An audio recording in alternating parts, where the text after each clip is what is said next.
Bismillahirrahmanirrahim. Assalamualaikum students. So here we are going to discuss about the difference between prokaryotes and eukaryotes. ठीक है, अभी तक हमने cell का स्ट्रक्चर स्टडी किया, उसमें क्या ऑर्गेनेल्स प्रेजेंट होती हैं उनको स्टडी किया. नाउ हम ये देखते हैं कि हमारे पास जो दो डिफरेंट टाइप के ऑर्गेनिज्म एग्जिस्ट करते हैं लाइफ के ऊपर या अर्थ के ऊपर, उनमें क्या डिफरेंसेस पाए जाते हैं. ठीक है, सो सबसे पहले तो अगर हम इनका नोमेनक्लेचर देखें, मतलब इनका मीनिंग देखें, तो आपको समझ आएगी कि प्रोकैरियोट्स क्या होते हैं और यूकैरियोट्स क्या होते हैं. सो नोमेनक्लेचर बेटा, यानी इनका नेम क्या डेरिवेशन है इनके नाम का. सो प्रो का मतलब होता है फर्स्ट, और आप बिफोर लिख लें, एंड कैरियन का मतलब है न्यूक्लियस. ठीक है, so those organisms which do not have a proper nucleus, we do not have a membrane bounded nucleus, they are called prokaryotes. ठीक है, वाइल अगर आप देखें यूकैरियोट्स को, तो यू का मतलब होता है हमेशा ट्रू और कैरियन का मतलब होता है न्यूक्लियस. हमने न्यूक्लियस का स्ट्रक्चर डिस्कस किया है. ट्रू न्यूक्लियस का मतलब होता है कि membrane bounded, double membrane bounded, envelope हो, उसके अंदर न्यूक्लियोप्लाज्म और न्यूक्लियोलस या क्रोमैटिक मटेरियल प्रेजेंट हो. ठीक है, सो अगर वो मेम्ब्रेन बाउंडेड स्ट्रक्चर नहीं है, उसमें एनवेलप नहीं है, तो हम उसको प्रोकैरियोट कहेंगे. और अगर उसमें प्रॉपर न्यूक्लियस है अपने सारे कंपोनेंट्स के साथ, तो उसे हम यूकैरियोटिक ऑर्गेनिज्म कहेंगे. ठीक है, अच्छा, अब जिन सेल्स में न्यूक्लियस नहीं होता उनको प्रोकैरियोटिक सेल्स कहते हैं, और जिनमें ट्रू न्यूक्लियस प्रेजेंट होता है they are called as eukaryotic cell. अच्छा, अब इसके बाद आते हैं इसकी सेल वॉल से, क्योंकि हम एक्सटर्नल से इंटरनल स्ट्रक्चर्स की तरफ चलते हैं. सो नेक्स्ट डिफरेंस जो इन दोनों में एग्जिस्ट करता है, this is the cell wall. Cell wall की जो कंपोजिशन है प्रोकैरियोट्स के अंदर, as we already have discuss, so ये बनी होती है म्यूरिन से, यानी पेप्टिडोग्लाइकन से, and this is a complex structure. ठीक है, जबकि यूकैरियोट्स की जो सेल वॉल है ये आपके पास सेलुलोज और काइटिन से बनी होती है. और हमने ऑलरेडी डिस्कस किया था कि दे आर प्लांट्स या एल्गी, तो उनकी यूजुअली सेल वॉल जो होती है वो सेलुलोज से बनी होती है, और जो काइटिन है it makes the cell wall of fungi, and these are usually simple cell walls as compared to the murine cell wall. अच्छा, देन उसके बाद सेल मेम्ब्रेन. सो सेल मेम्ब्रेन में दोनों में कोई डिफरेंस नहीं होता, दोनों की सेल मेम्ब्रेन जो है वही प्लाज्मा मेम्ब्रेन की कंपोजिशन जो आप ऑलरेडी पढ़ चुके हैं वो यहाँ पे भी प्रेजेंट होती है उन्हीं ग्लाइकोप्रोटीन एंड ग्लाइकोलिपिड्स के साथ. ठीक है, देन उसके बाद इनका आता है size. So prokaryotes are usually smaller in size बेटा, तो ये आपके पास होते हैं 5 माइक्रोमीटर तक, जबकि ये आपके पास लार्जर इन साइज होते हैं राउंड अबाउट 10 to 100 माइक्रोमीटर. ठीक है, so they are larger while they are smaller. अच्छा, उसके बाद नेक्स्ट जो आपके पास डिफरेंस आता है वो इसके साइटोप्लाज्मिक कंपोनेंट्स को अगर हम देखते जाएं, तो साइटोप्लाज्म तो दोनों के अंदर प्रेजेंट होगा. ठीक है, लेकिन जो अगर आप पहले ऑर्गेनेल्स को देखें मेम्ब्रेन बाउंडेड को, सो मेम्ब्रेन बाउंडेड ऑर्गेनेल्स जो हैं उनमें आपके पास डबल मेम्ब्रेनस स्ट्रक्चर्स होती हैं. तो पहली मेम्ब्रेन बाउंडेड ऑर्गेनेल आपके पास कौन सी आ गई? माइटोकॉन्ड्रिया, जिसको आपने डबल मेम्ब्रेन बाउंडेड कहा था. इसके अलावा chloroplast, Golgi bodies, endoplasmic reticulum, and all the subcellular bodies are absent here. ठीक है, आर एब्सेंट, जबकि ये सब जो है वो यहाँ पे प्रेजेंट होते हैं. ठीक, इसी तरह लाइसोसोम्स हैं, पैराऑक्सीसोम्स हैं, वो भी जो है वो प्रोकैरियोट्स में एब्सेंट हैं, जबकि यूकैरियोट्स में प्रेजेंट होते हैं. ठीक, देन हमारे पास डिफरेंस आता है जीनोम का. जीनोम का मतलब होता है जो उसका डीएनए कंटेंट है. ठीक है, सो बेटा प्रोकैरियोट्स का जो जीनोम होता है ये आपके पास, आप ये कह सकते हो कि रेगुलर जीनोम होता है, यानी इसके अंदर कोई रिपीटिव यूनिट नहीं होता या वेरी लेस रिपीटिव यूनिट होती हैं. ठीक है, वेरी लेस रिपीटिव डीएनए. ठीक, सो स्मॉलर जीनोम बी होता है इनका, और इसके अलावा यूजुअली जो इनका जीनोम होता है दिस इज सर्कुलर. ठीक, जबकि अगर आप यहाँ पे देखें तो इनका जो जीनोम होता है उसको आप इर्रेगुलर कहते हैं, हाईली रिपीटिव होता है, जैसे आपने उस दिन भी पढ़ा था कि आपके पास कंडेंस्ड और नॉन कंडेंस्ड रीजन होते हैं क्रोमोसोम के अंदर, जिनको आप यूक्रोमैटिन और हेटेरोक्रोमैटिन कहते हैं, ठीक है। So these are highly repeated DNA. Repeated का मतलब है कि उसमें डीएनए का सीक्वेंस बार बार रिपीट होता है। लार्जर जीनोम होते हैं इनका, जैसे आप ह्यूमन का जीनोम देखें तो 3 बिलियन बेस पेयर्स से बना हुआ है और ये सर्कुलर है। यहाँ पे ये सर्कुलर भी हो सकता है बट यूजुअली ये जो है वो लीनियर होता है, ठीक है। डबल हेलिकल स्ट्रक्चर होता है और लीनियर फॉर्म में प्रेजेंट होता है, ठीक। इसके अलावा अगर आप देखें बेटा तो इनके अंदर एक सर्कुलर डीएनए प्रेजेंट होता है जिसको आप प्लाज्मिड कहते हैं। प्लाज्मिड क्या है? Extra chromosomal DNA. आगे अगला टॉपिक है हमारे पास प्रोकैरियोट्स का स्ट्रक्चर, हम उसमें डिस्कस करेंगे। So it is extra chromosomal DNA, ठीक। यानी अगर आप देखें तो आपके पास अगर ये एक सेल है, सपोज बैक्टीरियल सेल है, इसमें यहाँ पे अगर क्रोमोसोम प्रेजेंट है इसका, तो इधर एक एक्स्ट्रा सर्कुलर डीएनए भी प्रेजेंट है जिसको आप एक्स्ट्रा क्रोमोसोमल डीएनए कह रहे हैं, ठीक। और ये जो एक्स्ट्रा क्रोमोसोमल डीएनए है this is called plasmid and plasmid is present in prokaryotes to carry out the different functions of prokaryotes, ठीक है। जबकि यूकैरियोट्स में प्लाज्मिड एब्सेंट होता है। No need of plasmid here as they already have larger and complex DNA, ठीक है। उसके बाद हमारे पास आते हैं इनकी रेप्लिकेशन। सारे डीएनए प्रेजेंट है तो इसकी रेप्लिकेशन भी होगी। सो इसकी जो रेप्लिकेशन है वो फास्ट होती है, डीएनए की रेप्लिकेशन। अच्छा, फास्ट क्यों होती है? क्योंकि स्मॉलर जीनोम होता है, जल्दी रेप्लिकेट हो जाता है। जैसे आपने अक्सर पढ़ा होगा कि बैक्टीरिया ई कोलाई जो है वो 20 मिनट्स में अपनी 2 कॉपीज को प्रोड्यूस करता है, तो 20 मिनट्स के बाद इसके 2 डॉटर सेल्स जो हैं वो बन जाते हैं, ठीक है। 20 मिनट में 1 था लेकिन 20 मिनट्स के बाद वो 2 में कन्वर्ट हो गया। इट मींस कि उसकी रेप्लिकेशन रेट जो है वो फास्ट है, ठीक है। जबकि इसका जो रेप्लिकेशन है ये स्लो होता है। अब माइटोसिस और मियोसिस दोनों डिफरेंट तरीके से हैं, सेक्सुअल और एसेक्सुअल रिप्रोडक्शन दोनों डिफरेंट हैं, बट यूजुअली अगर आप देखें तो माइटोसिस जो है वो राउंड अबाउट 1 डे लेती है, ठीक है। सो उसमें जाके ये कंप्लीट होती है इसकी डिवीजन, ठीक है। उसके बाद बेटा आपके पास आता है इसका अगर आउटर आप स्ट्रक्चर देखें तो उसमें आपके पास फ्लैजिला प्रेजेंट होते हैं जिनको आप लोकोमोटरी ऑर्गन्स कहते हैं, ठीक। सो फ्लैजिला हमने पहले भी डिस्कस किया था कि प्रोकैरियोट्स में भी होते हैं, यूकैरियोट्स में भी होते हैं, बट यहाँ पे जो फ्लैजिला प्रेजेंट होते हैं they are made up of फ्लैजिलीन।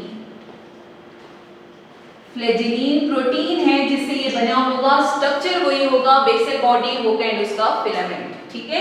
जबकि यहाँ पे जो आपके पास यूकैरियोट्स हैं इनका जो फ्लैजिला होता है this is made up of tubulin protein. Microtubules आपने पढ़ा था कि उससे बने हुए होते हैं। 9 जो है वो डुप्लेट्स होते हैं और 2 सेंट्रल में सिंगलेट्स होते हैं जो कि इसका स्ट्रक्चर क्रिएट करते हैं, ठीक। फिर फ्लैजिला के बाद आपके पास आता है सेंट्रियोल्स। सेंट्रियोल्स आपको पता है माइटोटिक ऑपरेटस बनाता है। सो सेंट्रियोल्स यहाँ पे एब्सेंट हैं and present but absent in higher plants, वो अलग बात है, ठीक है। अच्छा, उसके बाद सेंट्रियोल्स के बाद जो नेक्स्ट डिफरेंस आपके पास आएगा वो है माइटोसिस या सेल डिवीजन का,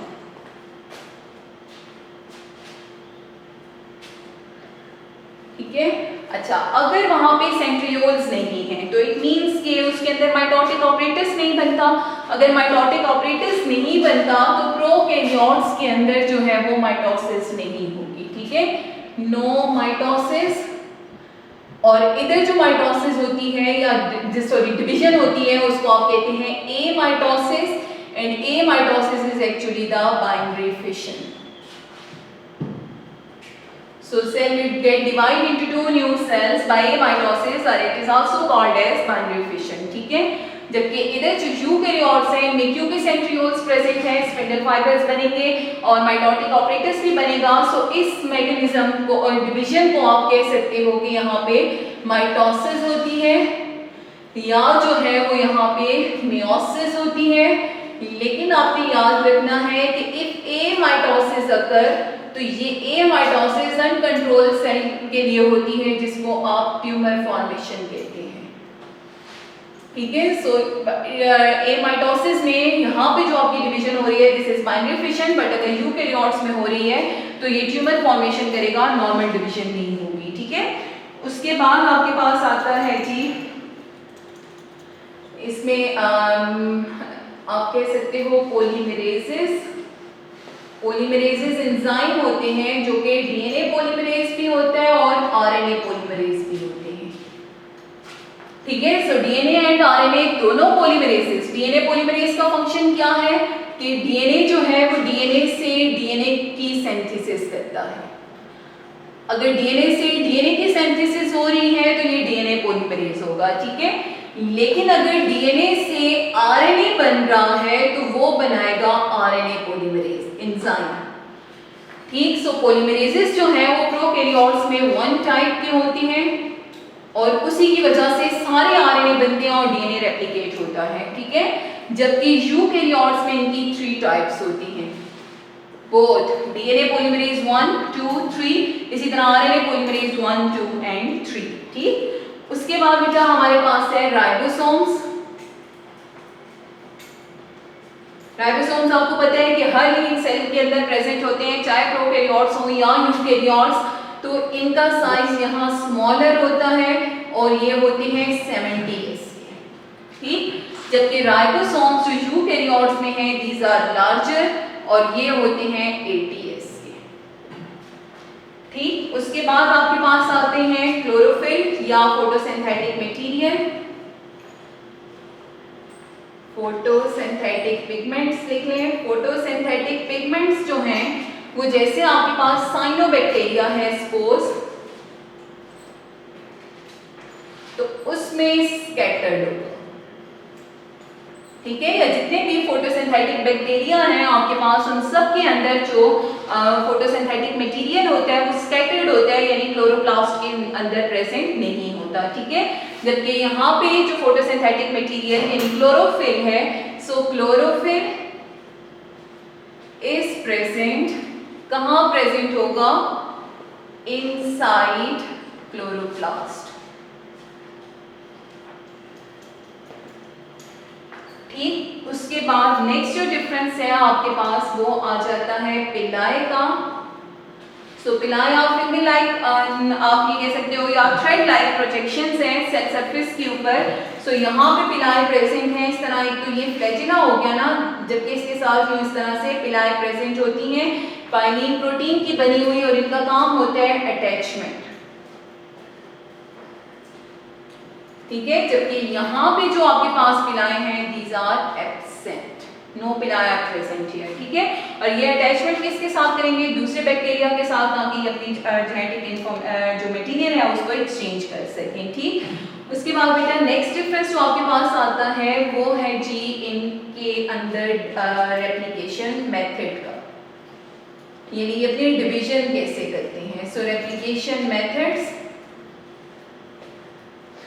यानी सेक्सुअल क्या है, सेक्सुअल रिप्रोडक्शन जो है वो इनके अंदर कैसे होती है। सो इसमें पहला रेप्लिकेशन मेथड आपके पास आ गया बाइनरी फिशन, जो कि एसेक्सुअल होता है। और यहाँ पे सेक्सुअल रिप्रोडक्शन के बहुत सारे मैकेनिज्म है, वो वेजिटेटिव मेथड्स भी हो सकती हैं। ठीक है। सो ऑल वेजिटेटिव मेथड्स जो हैं वो हमारे पास आ गए। इसके अलावा बडिंग आपने पढ़ा था, फ्रेगमेंटेशन पढ़ा था, वो सब इसके अंदर एसेक्सुअल रिप्रोडक्शन हो जाएगी। ठीक है। अच्छा, अब इसके अलावा जो इनकी सेक्सुअल रिप्रोडक्शन होती है this is done by conjugation. Conjugation क्या है, ये दो बैक्टीरिया हैं, ये दोनों आपस में एक साइटोप्लाज्मिक कनेक्शन बनाएंगे, यानी एक ट्यूब लाइक स्ट्रक्चर बनाते हैं जिसको कंजुगेंट ट्यूब कहेंगे। और ये बैक्टीरिया फाइनली अपने डीएनए को ट्रांसफर कर देगा इस ट्यूब के थ्रू इस बैक्टीरिया के साथ। ठीक है। ये एक मेथड हो गया कंजुगेशन। दूसरा है ट्रांसफॉर्मेशन। एक बैक्टीरिया दूसरी टाइप में ट्रांसफॉर्म हो जाता है, चेंज हो जाता है अपने डीएनए को ट्रांसफर करने के बाद। और थर्ड होता है ट्रांसडक्शन। ये हम सारे रिप्रोडक्टिव मेथड्स जो हैं ये जाके चैप्टर नंबर 6 में डिटेल में लॉन्ग क्वेश्चन में पढ़ेंगे। अभी सिर्फ आपने उनके रेप्लिकेशन मेथड्स को याद रखना है। अच्छा, देन रेप्लिकेशन मेथड अगर आप यहाँ पे देखें तो ये आपके पास माइटोसिस या मियोसिस के थ्रू होती है। और यहाँ पे क्या बनते हैं बेटा? सो दीज आर गैमीट्स, या फिर आप कह सकते हो कि स्पोर्स। बहुत सारे प्लांट्स ऐसे हैं जो स्पोर्स बनाते हैं और ऑर्गेनिजम्स जो है वो गैमीट्स भी बनाते हैं, अगेन स्पर्म के थ्रू रेप्लिकेशन होती है, ठीक। फिर लास्ट में आपके पास आ जाती है इनकी एग्जाम्पल। सो अगर आप एग्जाम्पल देखें तो प्रोकैरियोट्स जो हैं उसमें आपके पास बैक्टीरिया और साइनोबैक्टीरिया आते हैं, जबकि यूकैरियोट्स में एनिमल्स, जितने भी एनिमल्स हैं इंक्लूडिंग ह्यूमन, अच्छा, फंजाई, प्रोटिस्ट एंड प्लांट्स, ये सब जो हैं वो यूकैरियोट्स हैं, ठीक। So these are the difference between the prokaryotes and eukaryotes. इनमें से बहुत सारे डिफरेंस आपको और भी मिल सकते हैं, बट क्योंकि टाइम आपका लिमिटेड होता है शॉर्ट क्वेश्चन के लिहाज से, सो इतने डिफरेंस आपके पेपर के लिहाज से काफ़ी हैं, ठीक है। अल्लाह हाफ़िज़।